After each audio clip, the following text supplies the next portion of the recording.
Hello everyone, kumusta po kayong lahat? Sana'y nasa mabuti kayong kalagayan. My name is Jaela Avilino. Welcome to my YouTube channel. Ang hindi pa nakasubscribe, please don't forget to subscribe, like, comment, and click the button below para ma-update kayo lagi sa aking panibagong upload video.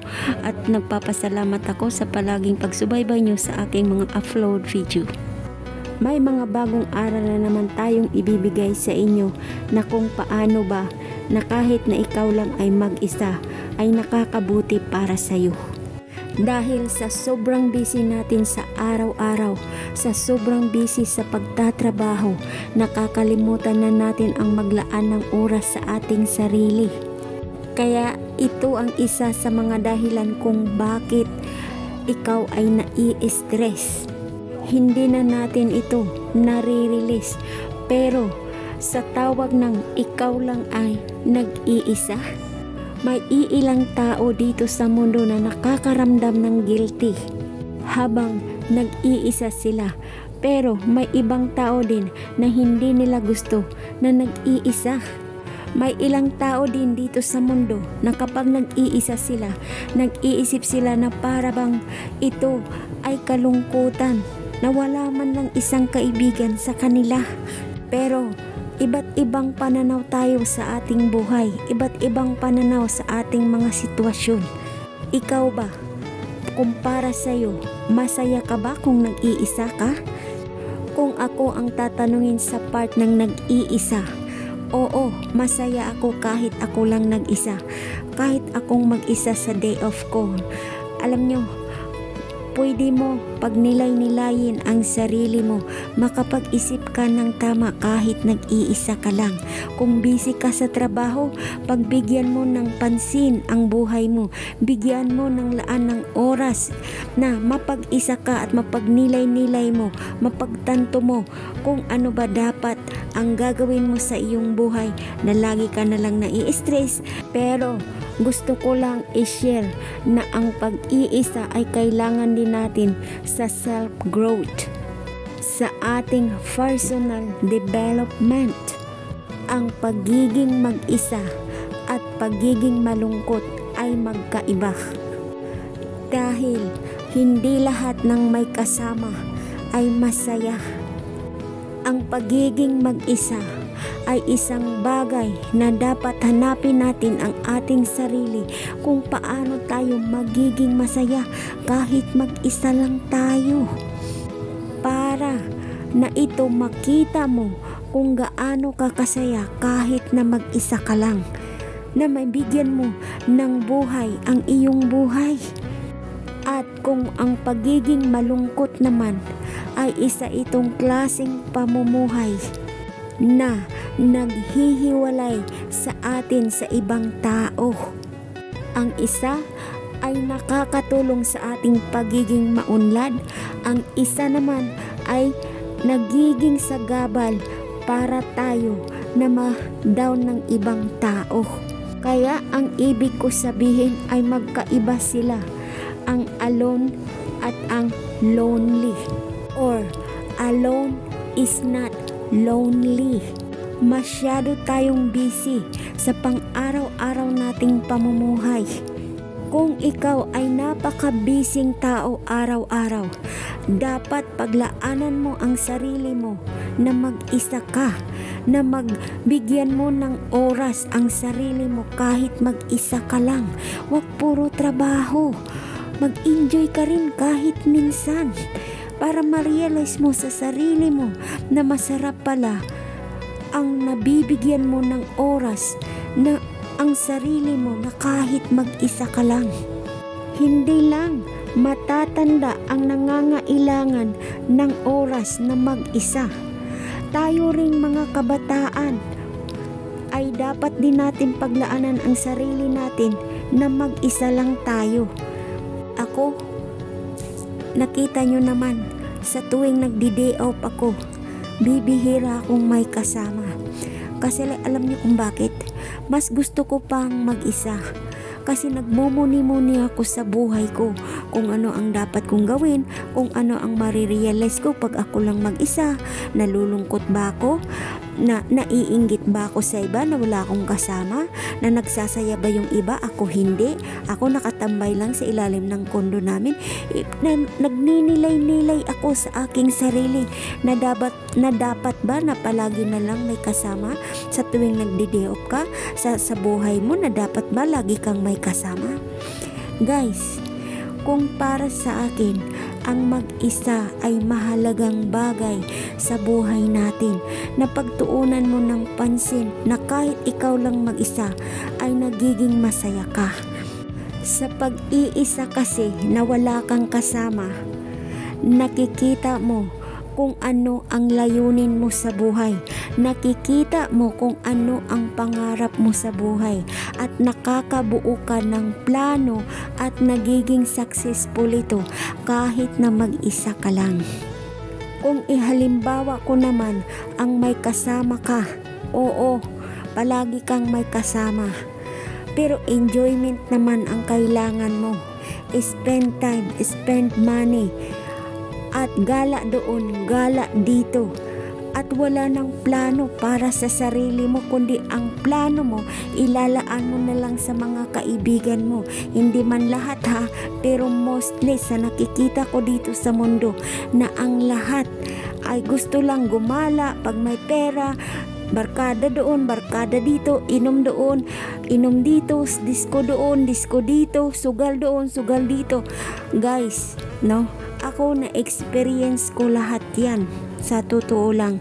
Kaya kung bakit ko sinishare dito na mas mainam ang mapag-isa kaysa may kasama, at dapat nyo paglaanan ng oras na kahit mag-isa lang kayo, nakapagnilay-nilay kayo sa sarili nyo at maisip nyo kung ano ba ang layunin mo sa iyong sarili para ma-improve ito. Kailangan ba ng kaibigan? Kailangan ba ng kasama para na may kasama ka sa mga pangarap mo? No, kahit ikaw lang mag-isa, kaya mong mag-build up at makakalayo ka sa mga toxic people, sa mga negative na mga tao surrounding you. Kung ikaw lang mag-isa, makapag-isip ka ng tamang plano, ng tamang diskarte sa buhay, ang tamang paggalaw na walang may nakikialam, walang may nakikipagplastikan, walang may nakikipagbarkada dahil may kailangan lang. Kaya kung ako, hindi man lahat na gusto na lang mag-isa. Kumbaga para sa akin, bigyan mo ng pansin ang sarili mo, na bigyan mo ng space ang sarili mo, na kahit mag-isa ka lang, nagiging masaya ka. Huwag mong i-assume na palagi kang may kasama, doon ka lang nagiging masaya. At huwag mo rin i-assume sa sarili mo na malungkot ang mag-isa. Masaya guys, kahit ikaw lang mag-isa. Unang-una, nakapag-isip ka ng tama. Pag mag-shopping ka, ikaw lang mag-isa. Wala kang kasama, walang maiinggit sa'yo, walang mag-iisip sa'yo ng ibang negatibo. Na ay buti pa siya, nakabili ako, wala, kahit kasama niya ako, di niya ako binilan. Di ba may mga eksenang ganyan sa isipan natin, aminin man natin at sa hindi? Di ba nai-insecure tayo sa kasama natin? Nai-insecure tayo sa kasama natin kung siya nakabili ng ice cream, ikaw hindi. Tapos na pag-isip-isip mo na siya bumili ng ice cream, nilibre ka, ikaw hindi ka makalibre sa kanya. Di ba awkward yun? Kaya kung ako sa inyo, itry nyo sa sarili nyo na mapag-isa kayo, at doon mabibuild up ang plano mong maganda, at natutuloy ito na walang sagabal sa buhay mo. Nakakapag-aliwalas ng isipan na kahit ikaw lang mag-isa, hindi ka nahahawaan sa environment, sa paikot-ikot mo, na maingay na yung mga balita na hindi maganda, maingay na yung social media, tapos dagdagan pang may kasama ka na hindi pala totoo sa'yo. Diba? Napakaingay na mga kasama, kaibigan.